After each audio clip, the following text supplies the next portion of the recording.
అక్కడ మాట్లాడండి అని చెప్పి రేవంత్ రెడ్డి గారు మాట్లాడారు. దానికి కేటీఆర్ గారు కౌంటర్ ఇస్తూ 72 గంటలు టైం ఇస్తున్నాము, ప్రెస్ క్లబ్కి రండి, మేము మాట్లాడతాము, చర్చకు సిద్ధంగాను, అసెంబ్లీలో మాకు సరైన టైం ఇవ్వరు ప్రతిపక్షానికి, కాబట్టే ప్రెస్ క్లబ్కి రండి, అక్కడ చర్చిద్దామని ఆయన అన్నారు. అన్నట్లుగానే వాళ్ళు ఉదయం అక్కడికి వెళ్ళారు. బట్ కాంగ్రెస్ నాయకులు మాత్రం ఎవరూ రాలేదు. వాళ్ళ వర్షన్ ఏంటంటే, మేము అసెంబ్లీకి రమ్మన్నాము, ప్రజలకి తెలియాలి కాబట్టి ప్రజల సమక్షంలో అసెంబ్లీ సాక్షిగా చర్చిద్దాం, అక్కడికి రండి, మీరు అక్కడ ప్రెస్ క్లబ్కి వెళ్ళినంత మాత్రాన మేము రావాల్సిన అవసరం లేదు, సమాధానం చెప్పాల్సిన అవసరం లేదు అంటున్నారు. అట్ ద సేమ్ టైం ముఖ్యమంత్రి రేవంత్ రెడ్డి ఢిల్లీలో ఉన్నారు కాబట్టి ఆయన రాలేదు, మంత్రులు ఎవరు కూడా రాలేదు అనేది మీరు మాట్లాడుతున్న మాటలు. ఇలా సవాళ్ళు ప్రతి సవాళ్ళు చేసుకున్న మీరు చివరికి సాధించిందండి. అందరికీ నమస్కారం మేడం. మేడం, అంటే తెలంగాణ అభివృద్ధి మీద చర్చిద్దాం రండి అని చెప్పేసి ముఖ్యమంత్రి గారు బహిరంగ వేదికగా ఏదైతే సవాల్ విసిరారో, తన మాటల్లో మరి అసెంబ్లీ అనేది వచ్చిందో రాలేదో నాకు నేను స్పష్టంగా నేనైతే చెప్పలేను, కానీ చర్చకైతే రమ్మన్న మాట వాస్తవం. అది ఒకవేళ వాళ్ళ లాజిక్ ప్రకారమే, కాంగ్రెస్ వాళ్ళ లాజిక్ ప్రకారమే అసెంబ్లీలో చర్చ జరుపుదాం అని అంటే ఖచ్చితంగా దానికి తగిన ఏర్పాట్లు చేసేసి అసెంబ్లీ సమావేశం పెట్టాల్సింది ఎమర్జెన్సీ కింద. పెడితే మేము అసెంబ్లీకి రాకపోతే కనుక అది మా తప్పవుతుంది, చర్చించడానికి మేము సిద్ధమని వెంటనే మా వర్కింగ్ ప్రెసిడెంట్ గారు ప్రెస్ మీట్ పెట్టారు, చెప్పారు మీ సవాల్ని స్వీకరిస్తున్నామని చెప్పారు. మీరు ఎప్పుడు రమ్మంటే అప్పుడు వస్తామో, ఎక్కడికి రమ్మంటే అక్కడికి వస్తామని కూడా చెప్పారు. వాళ్ళు టైం చెప్పలేదు, ప్లేస్ చెప్పలేదు, మేమే ఫలానా దగ్గరికి వస్తామని కూడా చెప్పాను. దాని ప్రకారమే ప్రెస్ క్లబ్కు రావడం జరిగింది. మేము గత 10 సంవత్సరాల్లో ఏం చేశాము, అదేవిధంగా మీరు 18 నెలల్లో ఏం చేశారో మీరు చెప్తామని అన్నారు కాబట్టి రండి అని చెప్పేసి చర్చకు కూర్చుంటే రాలేదు. చర్చ నుంచి పారిపోయింది.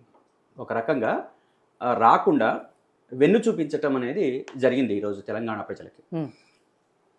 నిజంగా కూడా వాళ్ళ లెక్క ప్రకారమే నేను ఇందాక అన్నట్టు అసెంబ్లీలో చర్చ జరుపుదామని చెప్పేసి వాళ్ళు అన్నప్పుడు అసెంబ్లీ సమావేశానికి ఏర్పాట్లు చేయాల్సిన బాధ్యత వాళ్ళకి లేదా?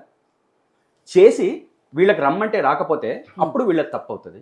ఆ తప్పుని కూడా మనం ప్రజలకు చూపించడానికి అవకాశం ఉండేది, బీఆర్ఎస్ పార్టీ రాలేదని చెప్పేసి. కానీ మీరు అసలు సవాళ్ళు విసురుతారు, ఆ సవాళ్ళని విసిరి ఆచరణకు రమ్మని చెప్పేసి అనేటప్పటికంటే పారిపోతారు. ఇది రేవంత్ రెడ్డి గారికి ఇది ఈరోజు కొత్త ఏం కాదు. ప్రతి సందర్భంలో ఇటువంటి పనులు చేస్తూనే పోతాడు. అంటే సవాలు విసురుతాడు, ఆ సవాలుకు తగ్గట్టుగా ఆయన దాన్ని ఎదుర్కోవడానికో లేకపోతే చర్చించడానికో ఆయన ముందుకు రాలేని పరిస్థితి మనకు కనపడతా ఉంది. అంటే ఎందుకు ఇంత ఫ్రస్ట్రేట్ అయిపోతున్నాడు ముఖ్యమంత్రి రేవంత్ రెడ్డి గారు? మేకపోతు గాంభీర్యాన్ని ప్రదర్శిస్తూ ఈ తెలంగాణ రాష్ట్రంలో అంటే నేనేదో చేయబోతున్నాను, నేనేదో చేస్తున్నానని చెప్పేసి చెప్పుకోవాల్సినంత దుర్గతి ఎందుకు పట్టింది తనకి అని చెప్పేసి నేను అంటున్నా. అదేవిధంగా ప్రగల్భాలు పలికినంత మాత్రాన ప్రజలు సుఖ సంతోషాలతో ఉంటారని చెప్పేసానంటే మీలాగా ప్రతి ఒక్కళ్ళు ప్రగల్భాలు పలకడానికి సిద్ధంగా ఉంటారు.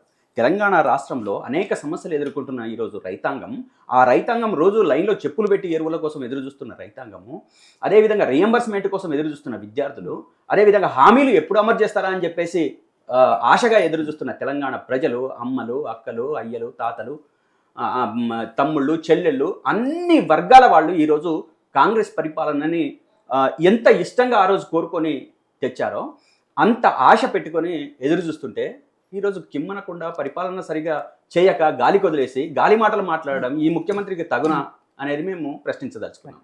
మీరు వెంటనే ఇప్పటికైనా సరే, మేము ఇప్పటికీ చెప్తున్నాం, మా కేటీఆర్ గారు చెప్పారు, ఈరోజు ప్రెస్ మీట్కి మీరు రాలేదు, ప్రెస్ క్లబ్కు మీరు రాలేదు, మేము ఇచ్చిన సమయము మీరు అన్న దాని ప్రకారం మేము ఇచ్చాం కదా, మీరే పెట్టండి, డేటు ప్లేసు డిసైడ్ చేసి చెప్పండి, మేము అక్కడికి కూడా వస్తామని చెప్పేసి అంటున్నారు.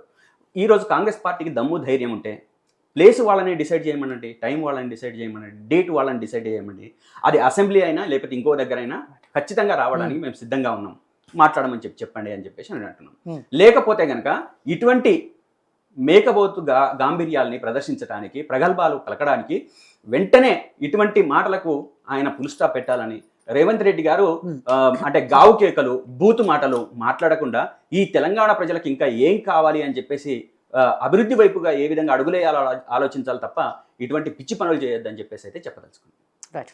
సో సతీష్ గారు, ఇవాళ కేటీఆర్ గారు ప్రెస్ క్లబ్కి వెళ్ళారు, అక్కడ మాట్లాడారు, రేవంత్ రెడ్డి గారు రాలేదు అని చెప్పేసి ఏదైతే అంటున్నారో, యాక్చువల్లీ ఫస్ట్ సవాల్ చేసింది, ఛాలెంజ్ చేసింది ముఖ్యమంత్రిగా ఉన్న రేవంత్ రెడ్డి గారే. బట్ ఆయనే చర్చిద్దాం రండి అంటూ ఇవాళ ఆయనే చర్చకు రాలేదు అని బీఆర్ఎస్ నాయకులు మాట్లాడుతున్నారు. వెళ్ళిన టైంలో కూడా కొన్ని స్లోగన్స్ ఇచ్చారు. అక్కడ దాసో శ్రవణ్ లాంటి వాళ్ళు చర్చకు కేటీఆర్, ఢిల్లీకి రేవంత్ పరారు ఇలాంటి స్లోగన్స్ కూడా ఇచ్చారు. సో ఎందుకు ఇచ్చిన కాంగ్రెస్ పార్టీయే, చర్చకు రండి అని పిలిచిన కాంగ్రెస్ పార్టీయే ఇవాళ రాకుండా వెను చూపించింది అనేది బీఆర్ఎస్ నాయకుల ప్రశ్న. ఈరోజు ఒక మంచి చర్చ పెట్టారు, చాలా సంతోషం. ఒక 2-3 రోజులు వ్యవహారం